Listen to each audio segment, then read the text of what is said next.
Next week is Mother's birthday, and Susan and Jimmy Bray are getting a present for her. Do you really think she'll like it? I think she will, Jim. Jimmy wants to be sure that he has addressed the envelope correctly. He's never addressed an envelope before. Then he writes the state. W-I-S, period. There, how's that? That's fine. Jimmy wants to be the one to drop it into the slot. He's careful to put it into the right slot. Let's do its work.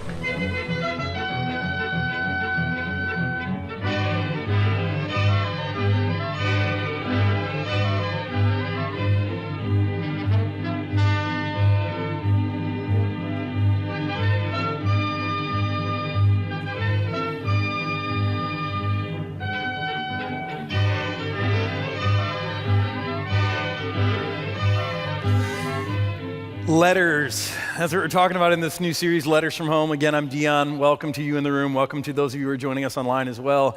This message today is entitled Dear Picture Perfect. And we called it that because of all of the ladies in the room, moms or not, you're picture perfect to us. Come on, I get some points for that, right? Yeah. Like two people like that. Thank you. So Dear Picture Perfect, it's a series that's we're really just digging into the lost art of letter writing, because you know it used to be that if you wanted to communicate with someone and they were not sitting in your living room face to face, the only other opportunity you had to communicate with them was to write. Used to be, right? Well, nowadays there are all kinds of other ways to communicate with people who are far away. I mean, you just prop up your iPhone and you can be having a face-to-face conversation with someone who's on the other side of the world. So we have all of these other amazing options, and yet letters are still powerful, they're still useful, and there are some times when only a letter will do. Back in 1997, so it was some time ago, 1997, I was in college, and the summer of 1997, I had just begun working at a camp in Angola, New York, just south of Buffalo, kind of rural area. And I was working there for a summer as a college student. And right before I went to go off to camp for the summer to work, I'd already made the decision to go, right before I had left, just a couple of weeks before, I had met a girl. I kind of knew her already, but we had started talking or dating, or I wasn't really sure what it was, but I knew I liked her, and then I was going off to camp for about 12 weeks, and I wouldn't see her, and a nerve-wracking thing. 1997, just to get your mind right about what that was if you didn't live there in that time period, we had email, but we didn't have anything like Wi-Fi, and email was kind of hard to come by. You actually had to plug your computer into a phone line, and then it would make all of these weird, and some of you don't even know what a phone line is, so I just blew your mind. You're like, my kids think that phones are really fancy and cool, so they've never seen those before. So you plug it into a phone jack and make all these noises, and it was so slow. It'd take you like 20 minutes to download a picture. It was so slow, and yet it was novel, so we used it. But at camp, I couldn't use it. We didn't have phone lines. We didn't have the opportunity to even do dial-up or anything like that, so it didn't work. We didn't have email. Back in those days, there were cell phones, but again, those weren't very popular. They were expensive. Not just the phones themselves, but the plans were expensive. Back in 1997, if you had a cell phone and someone called you on the cell phone, you had to make a decision. Were you going to answer that call, or were you going to eat that day? Because it was like $2 a minute. I mean, it was an expensive call to answer. So you're just like, no, I'm not paying for that. I'm not talking to that person. That costs way too much money. So cell phones were not an option. So I was just a week into camp, and I had to make a decision. There was this girl back home that I really liked, and I had to make a decision. Was I going to stay in touch with her? Was we could pick things up when I got back to school in the fall? And so we did what only we could. We began to write letters to each other. And every day we wrote letters. In fact, I did some digging this week. Actually, my wife did. And she found a stack, and this is just a small stack of letters. There's a much bigger stack at home on the kitchen counter right now of letters that I wrote to her while I was at camp. Every day I wrote her a letter. She wrote me letters every day too. I don't know where they are. It's because I'm a man. So every day we wrote letters to each other. But I look back and I just want to share this with you because it started with a couple of letters in particular. I'm not going to go too deep into this, but a couple of actual letters that I wrote to her. I found the first letter that I wrote to her that summer, and our relationship was in that awkward place, again, where I didn't know what to call it. I didn't know how interested she was in me. We'd only been kind of seeing each other for a couple of weeks, and then I was off to camp. And so I wrote her a letter. It was on June 6th. I'd been at camp for about a week, and I was biding my time, being like, well, I can't be too eager. I can't write her right away. About a week maybe is about the right amount of time, and I'll just kind of write her casually. But it's kind of funny as I read through this, I was definitely fishing. I'm like dropping bait to see if she'll bite every once in a while. Whatever, I'll just read some of it to you. So June 6th, Jocelyn, hey, baby. Oh, boy. I say, just writing you on this paper, since it's all I could find, it's expensive AAL stuff. I don't know if any of you have been Lutheran for a long time. An organization used to call AAL. They gave away cups and paper. That's all they did, I think. I think they actually sold insurance, but they gave away paper and cups. So you should feel pretty special. Camp is pretty cool. I'm to the point now where I know everyone, and most everyone is pretty cool. The scary thing is, though, that many people are already getting on my nerves, so that isn't a bonus. And if you know me, you're not surprised that it would only take a week for people to get on my nerves. So we've been so busy between staff training and cleaning up the grounds, i.e. scraping and painting, etc. My allergies have been pretty manageable, but they work on me. Well, just in case you are wondering, I really miss you. It's sad to think that I won't get to see you for a while. I miss your smiles and stuff. I remember being way more mature and articulate at 20 than I guess I actually was. I'm afraid that by the time camp is over, I'm going to be so ready to come home that I'll never want to come back. I don't know if I was planning to go back or what, but who knows. I go on, I'll say a bunch of just random stuff. I finally get around to just keep me in your prayers about this whole camp thing. I'm nervous. And of course, pray for us and our relationship, ? Or at least our friendship. Whatever it is, smiley.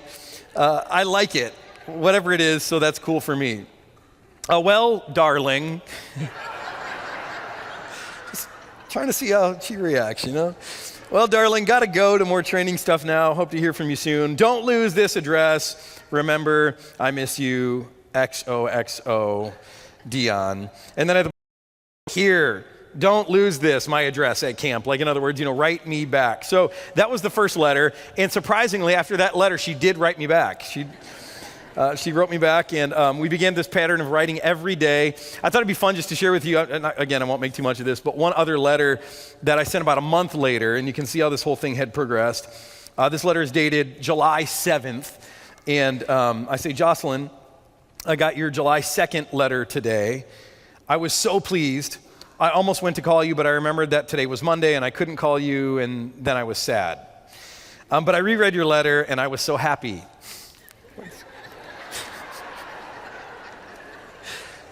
So articulate.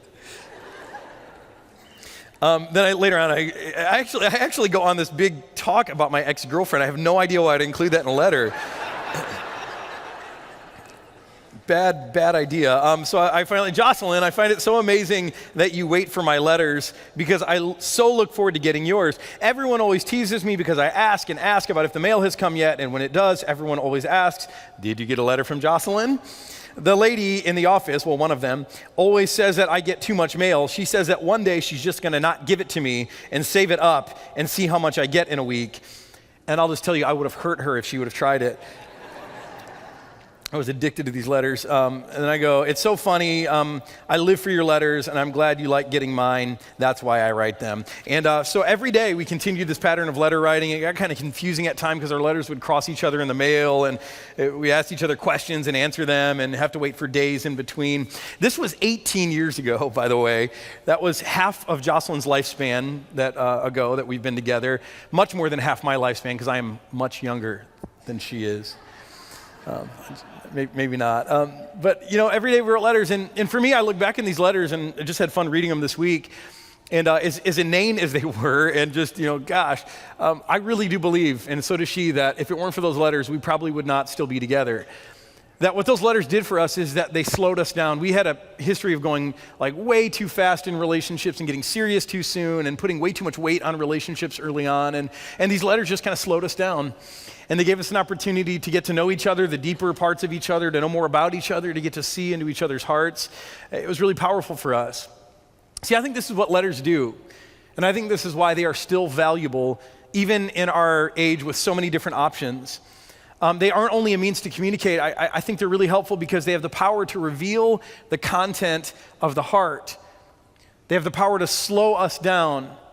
And there are some situations where only letters will do. In fact, I bet that you still write letters occasionally, don't you, in some circumstances. Maybe it's a love letter or a thank you note. Maybe you write letters to your kids at camp because they don't have their normal forms of communication. But I bet there are also times in life where you sit down to write a letter because there is something going on in your life or another person's life that is so serious, that is so important, it is so high stakes that you cannot risk having a face-to-face conversation with all of the different variables that might happen in a face-to-face conversation. And the only thing that we'll do is sitting down to write a letter. Have you ever had one of those letters? Have you ever written one of those letters where you have to sit down and you're writing about something that's so important, so high stakes that you just can't risk a conversation? You're like, I've got to think this through. I've got to write it down to make sure my words are right. Well, if you've ever written one of those kind of letters, and I know you have, you know how it feels. You're not even having the conversation yet, and yet your heart is beating in your chest, and maybe your hand is shaking, and you're thinking deliberately about every word that you write before you write it down, because you know a lot is at stake. When I think about those kinds of letters, I think about a letter I wrote a couple of years ago to someone I loved who was getting ready to walk away from their marriage.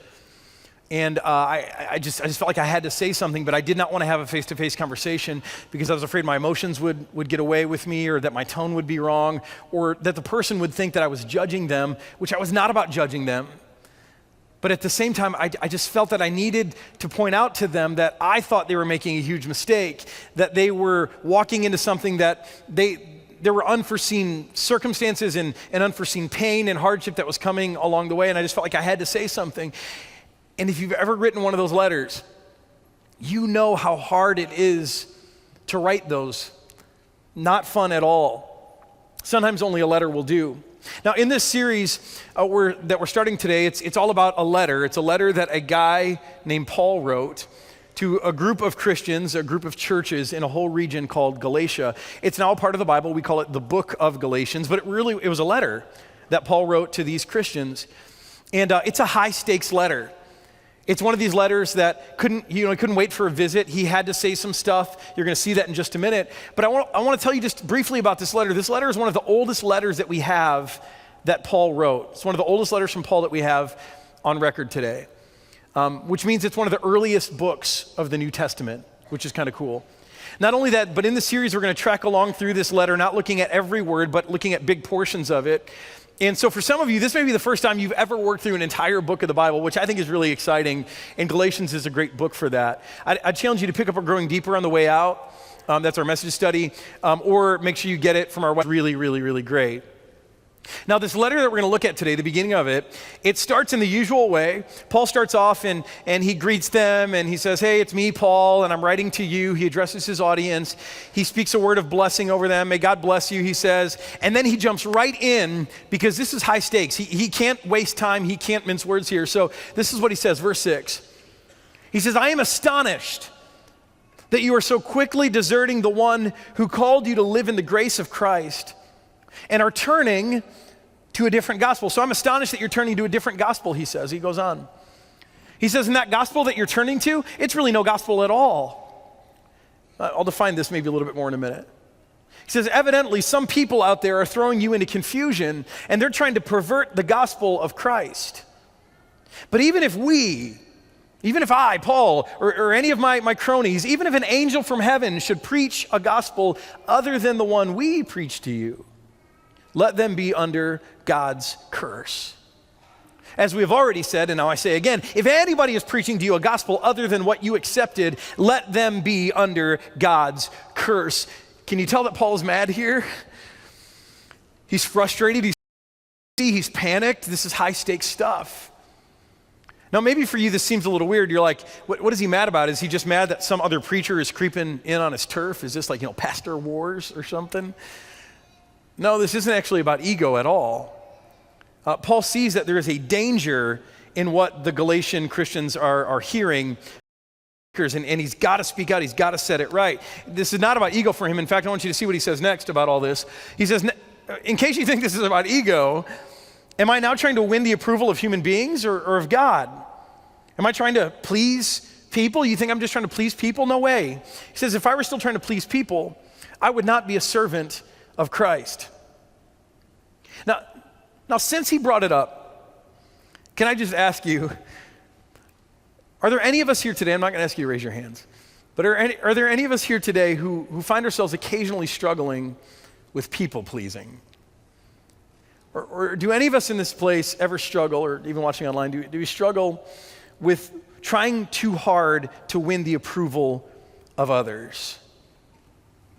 Come on, you know what I mean, don't you? I mean, have you ever not said something that needs to be said, that should be said, because you were afraid of what the other person's reaction would be? You're one of the people who is not willing to tell the emperor that he's got no clothes on because you don't want to be that person, even though it needs to be said. Has that ever been you?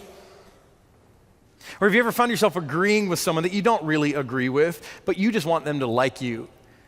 And so you pretend you agree with them. You may even change your opinion mid-sentence because you figure out that what they want to hear, and so you say it at the hopes that maybe if you agree with them, they will like you. Come on. Ever done that? I bet you have. Have you ever busted your tail? Worked hard to be successful at something, maybe at school or work or a job or a promotion, and you did it not because it's something you wanted to do, it's because it was something that other people in your life wanted you to do. You didn't even want to do it, you didn't even care about it, and yet you did it to try to win over the approval or favor of someone else. You ever done that? Have you ever found yourself wearing clothes that you didn't even find comfortable, you weren't even sure you looked good in them, you didn't even like them, they were too expensive for you, but you were wearing clothes that you thought might endear you to other people? I know you've done it. Or have you ever found yourself driving a car that you couldn't afford, but you did it because you wanted to say something about yourself. You wanted to try to be pleasing or trying to win the approval of people around you, to be impressive to people around you. Have you ever lived a lifestyle that you couldn't afford or you didn't like or you weren't even into, doing stuff that you didn't even care about really, but you're trying to win the approval of some group of people, some stuff you didn't even like. You're doing it to please people, trying to win the approval of others. See, I've been there. And I think if you're honest with yourself, you've been there. We go there all the time. You may not consider yourself a people pleaser, but we all have moments in life where we think too much about the approval of others. And the great and obvious problem with living your life as a people pleaser, the problem is that your audience keeps changing, right? I mean, even if you could meet everyone's demands, your audience just keeps changing. When you're a kid, it's pleasing your parents and your teachers, and then it's pleasing your girlfriend or boyfriend, and then pleasing your spouse, and trying to please your kids, and trying to please your boss, and the target keeps moving. You've got all these different people coming in and out of your life who will demand to be pleased if you let them make that demand on you. But not only that, the audience might change in another way. It may not be that the people are fickle, right? So you could have the same group of people who one day are demanding this out of you in order for you to please them, and then the next day they're changing up the criteria. They keep moving the target. They keep moving the bullseye on you. If you don't know what I'm talking about, take a look at this. The same people are telling you that it's cool to look like this today, right? Same people are saying it's cool to look like this. They're the same people about 15 years ago were saying it was cool to look like this, right? Some of you are wondering why I still kind of look like this. It's a sign I'm getting old, I guess. Right? I mean, they just moved the target on you. They said, hey, this is cool. No, this is cool. And just when you get it right, they move it on you. See, that's the problem with people pleasing. It's impossible to do, and you will wear yourself out. You will be unhappy if you allow yourself to be driven by the demands of others. You don't believe me? Just look at politicians, right? This is why we hate politicians. Because and maybe hate's too strong for you, but I mean, this is why they frustrate us, because they're epitome. They are the epitome of people pleasers. What do? They take opinion polls, they see what people want to hear, and they basically say as much as they can about what people want to hear until the opinion polls change. And then they change, because it's our broken system. It's all about getting elected. You know how that goes. See, living your life people pleasing or seeking the approval of others, it makes life into a mess. It's no way to live. But do you know where this really creates problems? It really creates problems when we take this people-pleasing mindset, this approval-seeking mindset, into our relationship with God. See, this is what Paul is really mad at the beginning of this letter. It's that people have come in and started teaching about how to win God's approval, about how to please God, and it's all this people-pleasing stuff to God. Now maybe for you this sounds weird. You think, okay, well, wait a minute. Wouldn't that be a good thing? I mean, shouldn't you live your life trying to please God, not people? And I'd say, that depends. What do you have in mind? See, that's what the fight is about here in Galatia. That Paul had come in and preached one message, and we'll dive into that in a minute, but then these other people had come in and they said, no, you don't understand. If you want to be pleasing to God, if you want to win God's approval, if you want to be a favorite of God's, here's what you have to do. You have to follow all of God's laws. You have to go through all the ceremonies and rituals. You have to keep all the traditions. You have to do all of the stuff of traditional Judaism, and if you do that really, really, really well, it just may be that God will at the end of the day say, He likes you. But Paul, on the other hand, he had lived that life. He had played that game, and he had discovered something else. Take a look at what Paul says. Paul says, hey, I get it. I get what they're saying, that all of us want to please God, and we think of all the different things we have to do in order to do it. He's like, I was there. I used to live there. He says, I want you to know, brothers and sisters, that the gospel I preached, I know it's kind of different, but it's not from human origin. I did not receive it from a man, nor was I taught it. Rather, I received it by revelation from Jesus Christ. And if you don't believe me, here's the story of my life. Here's how I can explain to you the only reason I would have changed so dramatically is that I didn't just think this up on my own, but Jesus himself appeared to me and he told me this was true, and that's why I believe it. And so he begins to talk about this change that he underwent from being a guy who, like a lot of us, believed that he had to do a lot of things in order to please God into preaching a different message. So he says, for you have heard of my previous way of life in Judaism.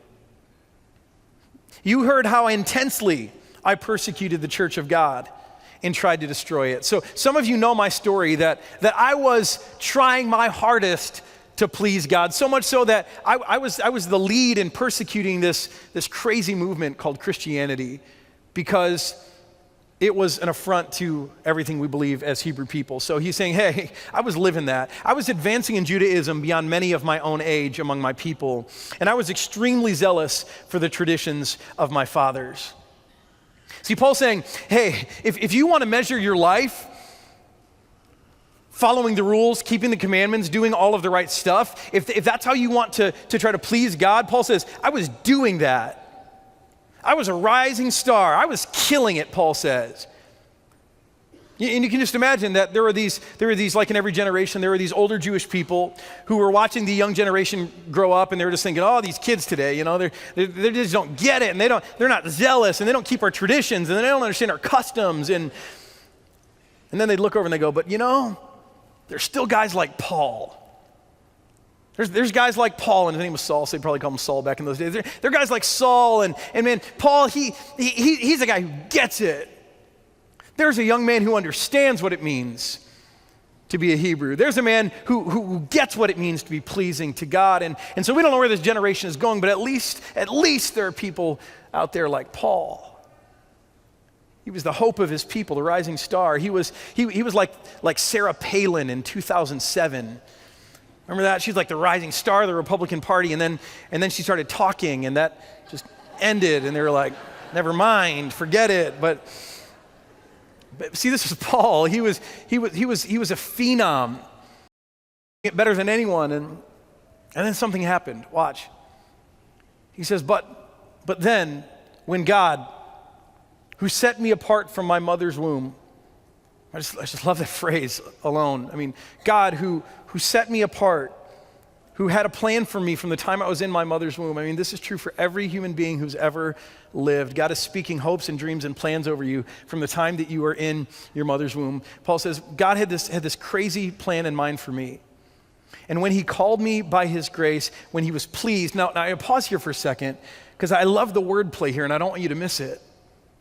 See, Paul, like these people who are other people who are preaching in Galatia, Paul was living his life trying to please God. That was the point of his life. I need to know how to please God. But what Paul figured out is that while he was trying to please God, God was pleased to call him by his grace. And I just got to talk about this for a minute because I believe this is so important for every one of us who are sitting here today.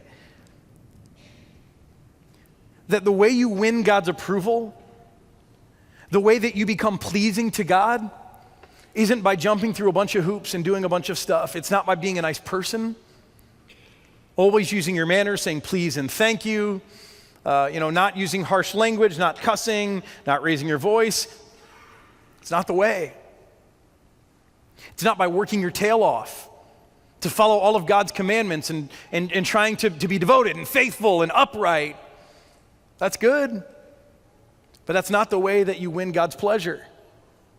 It's not through outlandish acts of sacrifice, giving things up, giving huge sums of money. That stuff can be good, but that's not how you win God's approval. That's not how you find his favor.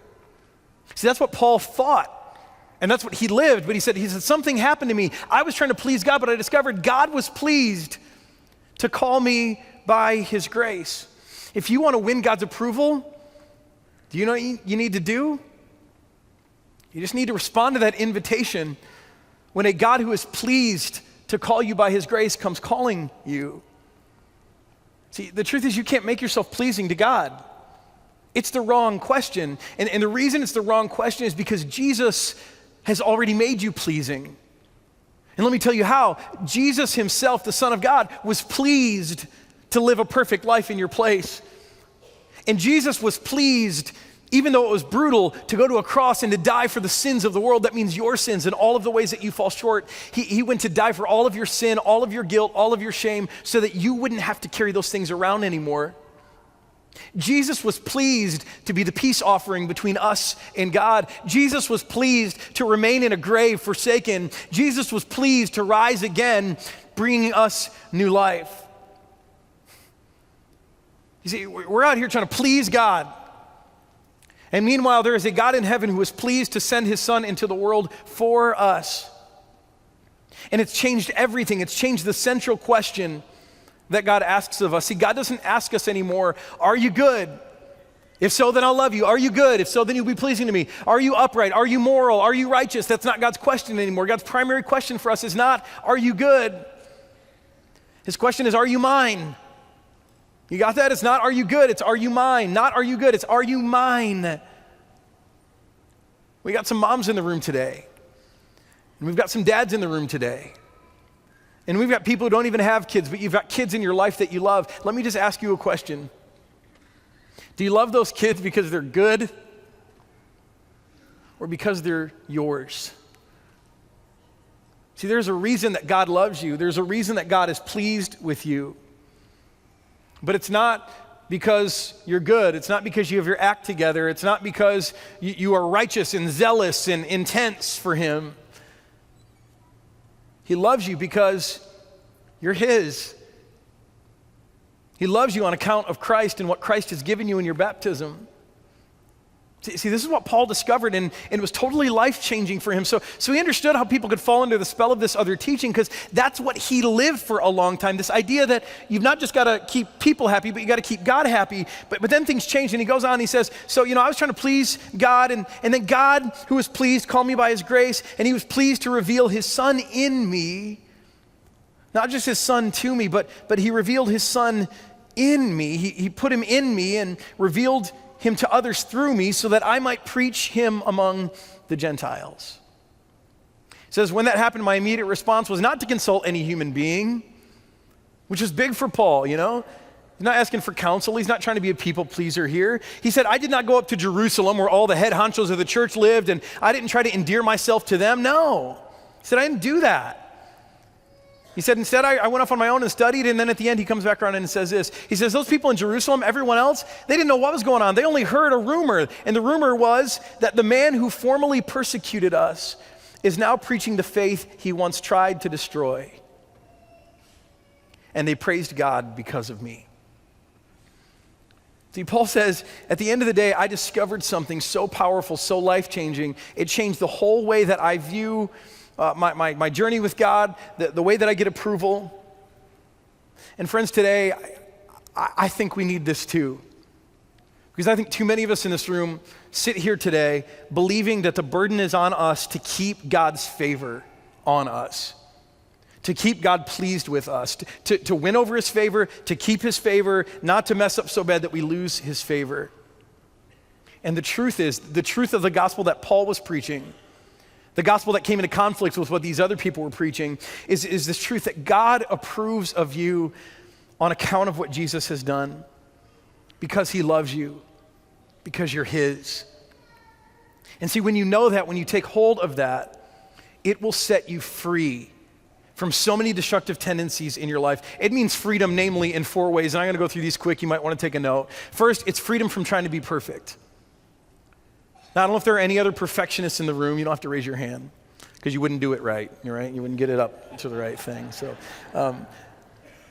I live here too often, trying to be perfect, just imagining that my worth, my value, my identity, as we talked in the last series, my standing with God depends on my perfection. I know the gospel. I know that Jesus sets me free. There's this nagging that keeps coming back to me that just says, hey, but maybe you got to do something too, or maybe even though God loves you because you're his and because you belong to Christ and because you're baptized, maybe you can mess that up. See, when you really take hold of the fact that God loves you, he approves of you, he is pleased with you because you're his and for no other reason other than that's who he is and that's what he does and that's what Jesus has given to you, then it can begin to set you free from this. I'm finding this to be true in my life. It's a long process, but it is happening. Now, some of you are smarter than I am, and you realize that you are not perfect, and you've owned that. But you've also realized something else. You realize that even though you know you're not perfect, that people around you might not be catching on so quickly. And so this is also freedom from having to fake it. Right? I know a lot of us do this. We fake it. We pretend with our kids, like, hey, like, I may not be perfect, and I know that, but I'm gonna keep this up for as long as I can with my kids. Make them believe that I'm perfect. Well, this will set you free. When you know that you are approved by God, it'll keep you from faking it. It keeps you from having to care about the approval. I mean, can you imagine that kind of freedom? And to me, this makes so much sense, and it's such a powerful idea. It's hard to live out, but I just think you need to hold on to it today. And just hear this. Because this is what changed Paul's life. If God is pleased with you, if God approves of you, then does it matter what anyone else in the world thinks of you?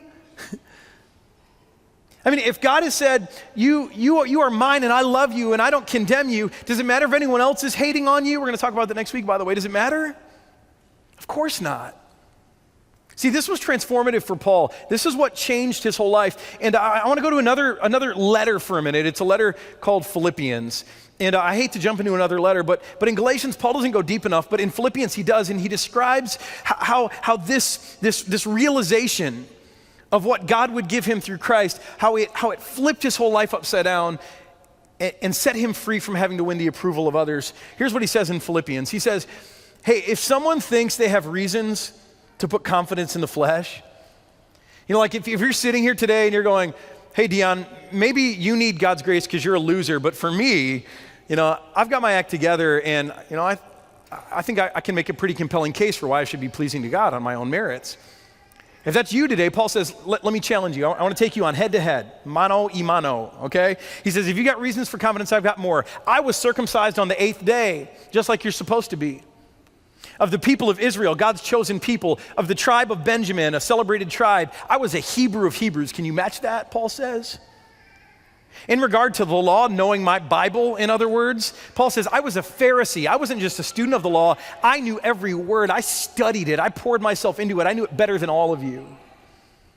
He says, as for zeal, as being zealous for God, on fire for God, I was so on fire for God that I persecuted the church. I'd made it my mission in life to stomp out this Christian movement because it was heresy, Paul says. Try to top that kind of zeal. As for righteousness based on living out the commandments, I was faultless. Now, I don't think Paul believed he was sinless, but he knew that he was doing a really good job, better than most. So he says, hey, those are all my credentials. If anyone could be pleasing to God, it was me. But whatever were gains to me back then, whatever I was proud of back then, whatever I looked to for my value back then, I now consider loss for the sake of Christ. It doesn't compare to what I have in Christ.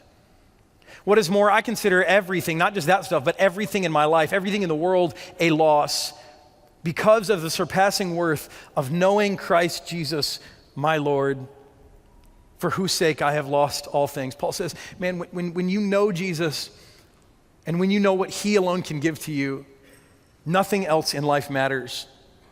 He goes on, he says, I consider all that other stuff garbage, and this is actually a softer word. It's actually crap or something even stronger that I won't say for you today. I consider all that garbage so that I may gain Christ and be found in him. I love these words. Be found in him, not have Christ be found in me. He doesn't live in me, but I find myself in him. Paul says, man, this set me free from having to live my life trying to please God and please others. There was freedom when I realized that there is a God in heaven who is pleased to call me by his grace, to set his affection on me. And what that enabled Paul to do is the fourth kind of freedom I want to talk about. It's the freedom to be real. The freedom to be real. Now, for some of you, it's been a very long time since you've been able to be real. You'd have to go back to when you were 6 years old to think of the last time you were comfortable with being real. But doesn't it sound good? I mean, isn't that attractive? Don't you wish you could be real? This summer when you're sitting out at the pool, don't you wish you could be sitting out at the pool, not sucking it in, but just let it out, right? Go to the grocery store, don't worry about putting your makeup on first or what your hair looks like. Just go and be real. You know, take me or leave me. Don't you wish you could say what you really think to your boss or to your spouse? Not necessarily be mean, just say what you really think. Don't you wish you could be real like that? Don't you wish in life that you could just be real and you could stop trying to compete against everyone else, stop trying to be the best employee or the world's best mom or the world's best dad? I mean, moms, I just gotta speak to you today. Because you break your necks trying to be the world's best mom, trying to do the most elaborate birthday parties, the party to end all parties, and trying to do the best crafts for class, and trying to be the best volunteer, and you try to write the best care packages to your kid at college, and you feel this pressure to be the best, to beat all the other moms. That's not what your kids want from you. You're not the world's best mom. They don't love you because they think you are. They love you because you're their mom, right? They love you because you are theirs. That's all they need. So you can be real, moms. You don't have to be picture perfect. None of us have to be picture perfect. We don't have to present this airbrushed picture, this Photoshop picture of life anymore. Because when you know that God approves of you, that he is pleased with you on account of who he is, on account of what Jesus has done, on account of the fact that you belong to him, it will set you free to be real. See, I love what Paul says again. I mean, this is at the end of Galatians, we already looked at it. But he ended up his speech about his life this way, and he just told all these unflattering details about himself. He was like, hey, I was persecuting the church. I was on the wrong side of this thing. And he just lets it all out there. He goes, look, I'm not gonna explain this away. I'm just gonna let the ugly reality of my life be seen. And yet this is what the reaction was from people when they heard that. They said, the man who formerly persecuted us is now preaching the faith he once tried to destroy.